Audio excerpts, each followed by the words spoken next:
In this position, after sacrificing his knight, Hikaru is going to sacrifice the rook! Rook takes f3! 2 brilliant moves! And there's 4 more to go. This dude just played back-to-back more brilliant moves than you'll probably see in your entire life. And this man's got 4 more to go.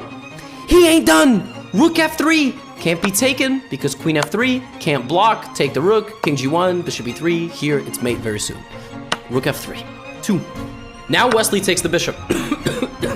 The most incredible thing about the move rook takes f3 is that not only are you sacrificing a knight and a rook, you're also sacrificing a bishop. There is just a purely hanging bishop here, and Wesley takes it and is now up 3 points of material. But that's great, because if you didn't take my rook when it was on f3, certainly you might take it when it's on f1. 3 brilliant moves.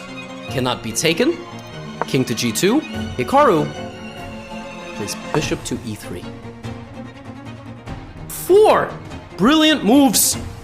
The idea of bishop e3 is setting up rook g1 check, and the bishop cannot actually take the rook, because if it does, pawn sneaks in. Only option is to go here. Queen f3 check, and knight g5. Done. Call the coroner. Bishop g3. Everything is staring at everything else. Wesley is trying to sacrifice material. Now, obviously Hikaru cannot take on g3 because then the rook would take and then the attack would be kind of stopped. So instead of h takes g3, Hikaru played h takes g3, 5 brilliant moves. 5 and 1 more to go. What is the idea? Well, this is the idea, folks. This is the idea because after rook takes f1, now that the pawn moves off of the h4 square, knight h4 check, king comes out. And now it's time for the walk of shame. Queen h6. This man Hikaru is down 5 points of material. I would argue he's down 10. This rook hasn't even moved. This rook hasn't even moved yet. The only way for Wesley to avoid getting checkmated here in a variety of brutal fashions is to play g5. Knight takes g5 and now king to g4.